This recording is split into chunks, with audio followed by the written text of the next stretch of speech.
Hi, everyone. There was a quick glitch there, so I wanted to make sure we were actually live. Thank you so much for joining us today. My name is Michelle Mather, and I'm the founder of the Green Marketing Academy. Welcome to our next LinkedIn Live Spotlight series, where we showcase changemakers and leaders and brands who are helping to inspire climate activism and more sustainable and ethical marketing practices. I'm so excited. Joining us today, we have John Fox, Chief Gifting Officer of EarthHero Corporate Gifting. Welcome, John. I'll hand it over to you to just do a quick introduction of yourself, and then we'll get going with the questions we have for you here. Yeah, thanks, Michelle, for having me. My name is John Fox. As Michelle mentioned, I'm the Chief Gifting Officer at EarthHero Corporate Gifting. And I've kind of been into sustainability and different products for a number of years. Formerly, I was the founder of a brand called EcoVessel, which is a premium hydration company. It was focused on sustainability, limiting plastics, and we were 1% for the Planet members. Later, we acquired a company called You Could Serve, which was a B Corp that did reusable food containers, and both companies were part of 1% with a mission to reduce plastics. And I joined EarthHero Gifting earlier this year. Basically, a corporate gifting company, but a focus on working with curated, sustainable brands. And for the most part, our clients are focused on that, and partners are focused on that as well. So Awesome. Yeah, and there's a special place in my heart for just corporate gifting and just promotional swag in general. I think I might have told you this on our first connection call, John, but right. I got my start from just being blown away. I used to plan a lot of national trade shows and just seeing all the waste that's produced, the stress balls and the branded USB drives, and just there has to be a better way to be intentional with your promotional items and your gifting. So yeah, really. Absolutely. It's insane. with EcoVessel and You Can Serve, we pretty much sold into retailers across the world.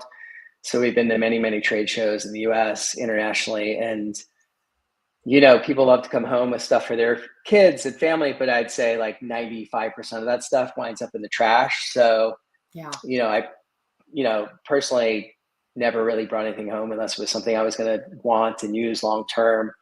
And, even trade shows that I felt were, more sustainably based, like Expo West, I'd be like, wow, there's a lot of trash kind of piling up. So I think some of those practices are definitely, changing. So, but we kind of want to be part of the world where we're only giving gifts that are made from good materials and things that people are really going to use that are going to last. So, yeah, definitely. I wanted to mention too, if there's folks joining live and you have questions, feel free to put them in the comments and we'll address those at the end. Or if you're watching the recording later, feel free to drop us some questions and we'll make sure to get back to you. Okay, so you touched on this a little bit, John, just now, but tell us a little bit more about your why. Why do you do this work? And you talked about your background a bit, but how did you get into more of the space on a level? Just personally, it goes back a long time because, I studied marketing in college and wound up in the Bay Area in tech, and, always felt that I wanted to do something that was, better for people, better for the environment, always wanted to kind of help people. So I kind of 100% pivoted, moved to Boulder, Colorado, and, wound up opening like a wellness center that did like alternative health. We did massage and acupuncture and chiropractic and other alternative health therapies. And, it's always kind of been, for me personally, something that giving back in some way and helping people in some way versus like whether it was that. So, a long time ago, I came up with the idea of EcoVessel, and we've always had a mission of kind of, reusable containers, keeping it simple, that reduce plastic. So, way back when we started that, there was a lot of BPA and chemicals and things like that and polycarbonate. So all of our products are meant to be more sustainable, reusable, and we partnered a long time ago with, once we became 1%, with Water for People, which is a Denver-based nonprofit that does water and sanitation projects in the developing world. So this might come a little bit later, but that was really one of our big focuses helping out. Like I've been to Guatemala, looking at some of the projects and, what goes on in the world. Some of them were like amazing little villages that hadn't really even been exposed to, really the Western world. I think one of the villages we went to, we were probably outside of the Guatemalan community helping build the wells. We were one of the first Western societies that they had actually ever met. So yeah, just kind of always had passion for the environment, giving back, and that kind of continued once I joined EarthHero corporate gifting in the last 6 months or so. Great. Yeah, thanks for sharing a bit more about the health and wellness aspect too, because I always talk to our members and the clients I work with Yeah. that sustainability really does start with us. And if we're not healthy, then it's hard to spread the word of sustainability around. So Yeah, awesome. When I had both, my employees really loved it because they got basically free alternative health. The Eagle Bustle employees back in the early days, because I was kind of part of both, and they always got a great stipend to use at the Wellness Center in Boulder. So both companies were based in Boulder, Colorado. So that's awesome. I love once that went away, they weren't very happy once I kind of, eventually moved on from that business. My partners kind of wanted to take it over, but yeah. it was, yeah, I agree. Like, healthy workforce and, and I think we've always been attracted, or the employees that we've had have always kind of had this similar mission and been attracted to things that we do. And, that really continues with EarthHero, where, the employees really do care about the environment and the products and, everything that we do. Yeah, it's hard to, I know I speak for myself, it's hard to now work for an organization once you get to a certain level of just sustainability knowledge to work for a company that doesn't have any practices around that, which is kind of the point that I hit in my career. So you answered a lot of this already, but if you want to add anything about the mission and vision of EarthHero Gifting, because I know you have big plans.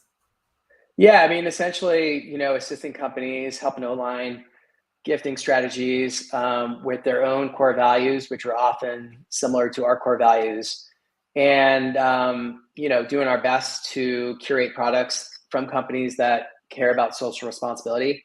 I'd say most of the clients that we work with really have those same values, and that's why they would come to us. Kind of what you mentioned earlier, there's tons of cheap kind of products out there, and I don't think people really want those.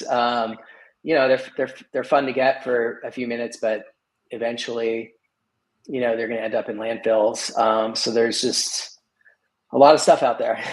Yeah. Yeah. We were talking earlier before. I got back, from Japan, and even in Japan, which is probably the cleanest country I've ever been to. I mean, you couldn't find a garbage, you couldn't find a speck of garbage on the ground. You couldn't even find a garbage to throw your stuff away to, so you were carrying it around. But then you go and you just see there's just so much stuff in the world.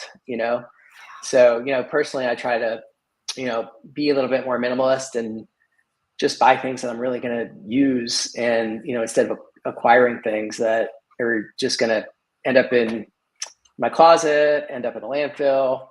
So we really try to find stuff that has meaning. And I think people come to us because they're looking for stuff that's different, outside the box. And, really when people get it, they're like, wow, that's awesome. That, that might be a notebook from a good co that's made from stone originally, and, really made from natural sources. So we try to source things ethically. We try to think outside the box and, come up with things that are, fun and interesting. Yeah.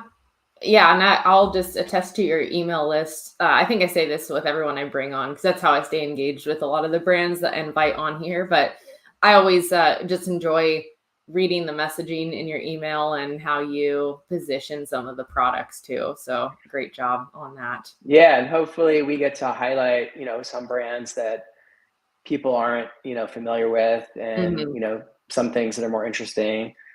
Some of the cost is sometimes a little bit more, but sometimes it's not. And you're getting something that has meaning and usually, lasts a long time. Yeah.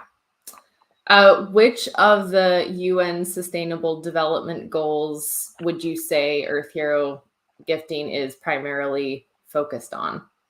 Yeah, I mean, I'd say I've kind of continued with what's kind of been important to me in the past, which is clean water and sanitation. Was kind of talking a little bit about the Denver nonprofit Water for People.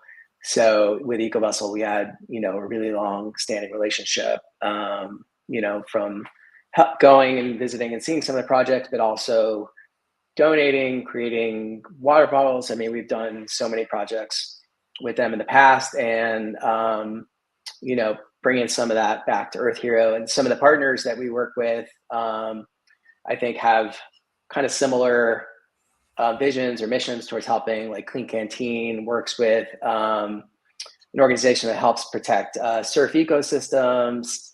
Patagonia does a lot with,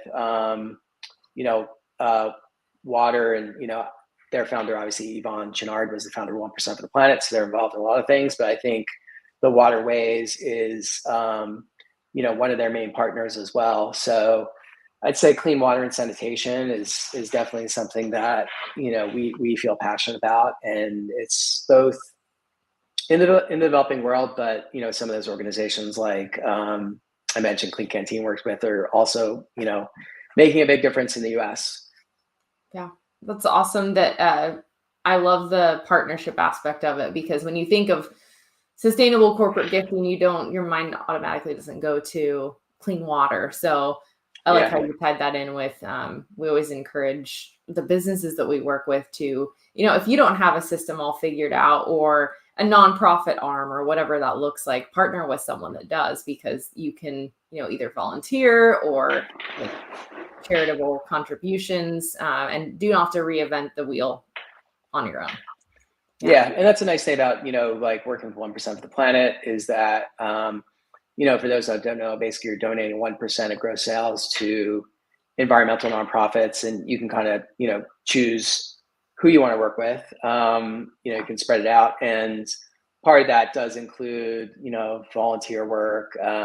We've done, back on the water theme, cleanups at like Boulder Creek.